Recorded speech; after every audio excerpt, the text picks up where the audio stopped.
On ne change pas le monde en une journée. On le change par des gestes répétés, au quotidien. Toute l'année, des occasions se créent, des portes s'ouvrent, des conseils se partagent, des gestes sont posés. Des mouvements sont lancés.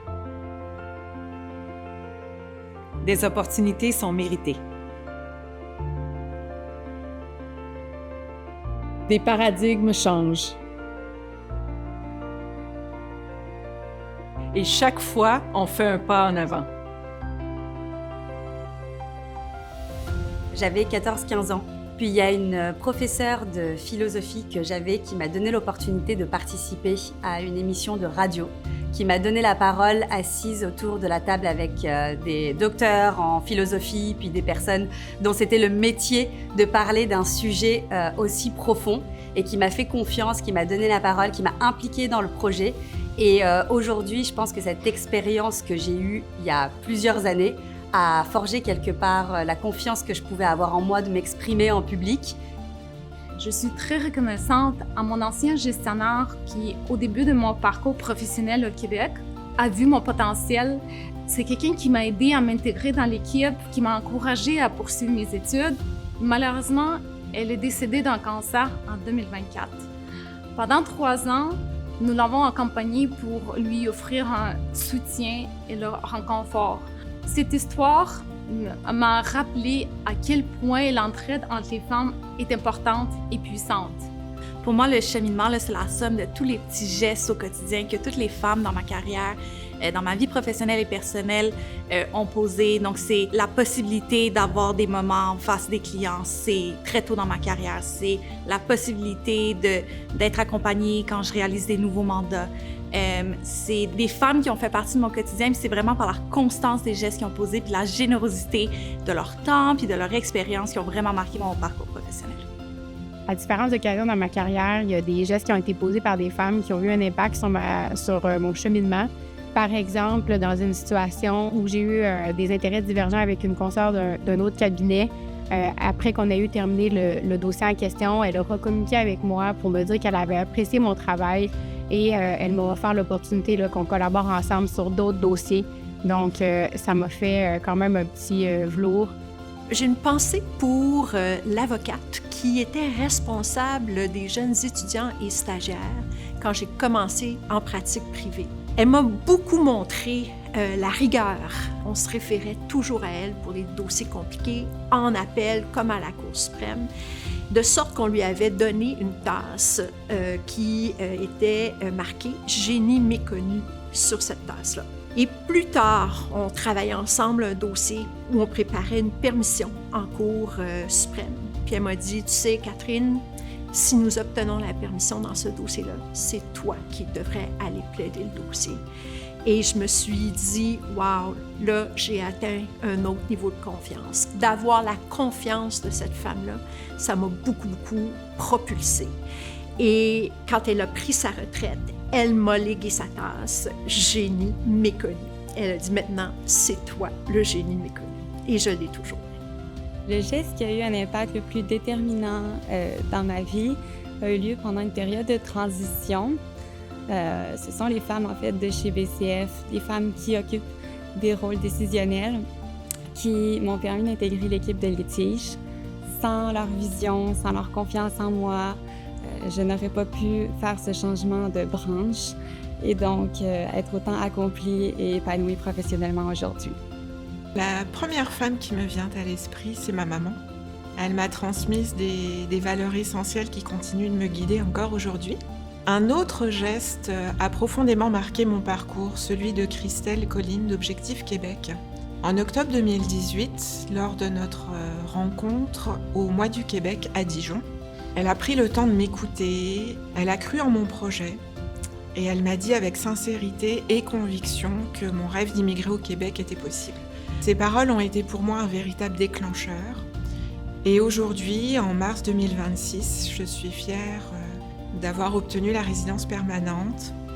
Une femme qui a eu un impact déterminant sur mon cheminement, c'est une notaire ici, auquel j'ai écrit un courriel lorsque j'ai su que je voulais faire mon stage en droit notarial au sein de BCF. Elle a tout de suite pris le temps de m'appeler, de m'expliquer, d'apprendre à me connaître. Puis c'est en partie grâce à elle que j'ai eu mon stage ici. Dès que j'ai commencé, elle m'a soutenue, rassurée, pris par la main. Puis je la remercie énormément pour ça. Une des choses qui m'a beaucoup touchée comme professionnelle, comme parent, comme femme en général, c'est ce que Michelle Obama a dit par le passé. You can have it all, but you can't have it at the same time. Puis je trouve que ça résonne souvent en moi. Il y a beaucoup de pression pour les femmes au travail, dans la vie de couple, dans la vie amicale, avec les enfants, en société. C'est vrai qu'on veut être impliqué dans tout, mais on peut pas tout faire en même temps. À mon retour de congé de maternité, on m'a proposé une opportunité de me développer professionnellement. Donc, même si j'ai quitté pendant 1 an, on a cru en moi, on a cru en mon potentiel, puis j'ai jamais senti qu'en tant que femme, il y avait des limites ou de barrières à mon développement professionnel chez BCF.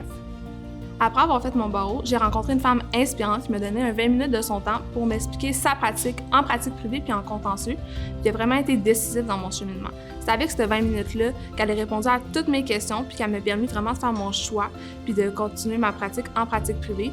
Aujourd'hui, je suis chez BCF, je suis entourée d'une équipe de femmes fortes, travaillantes et inspirantes qui font la femme que je suis aujourd'hui. Je crois vraiment à la réciprocité, donc tout ce que j'ai reçu, j'essaie de l'offrir à mon tour. Donc, j'essaie d'être présente quand il y a des nouvelles personnes au cabinet. Je suis très impliquée dans tout ce qui est recrutement étudiants et stagiaires. C'est important pour moi de donner en termes de mentorat et d'accompagnement autant que j'ai reçu. Je pose des gestes de cette nature-là à tous les jours. Beaucoup de femmes dans notre équipe de droit du travail et je pense que c'est dans l'accompagnement de tous les jours. Comment parler à un client, comment approcher un dossier, comment aborder les questions juridiques, comment être rigoureux dans la façon de travailler. Donc, c'est cet accompagnement-là quotidien. Moi, j'y tiens beaucoup, puis j'espère être un modèle à mon tour. On se soutient, on s'encourage, on se motive, on s'ouvre les portes et on est capable de créer une ambiance de confiance qui va nous permettre de relever les défis avec courage.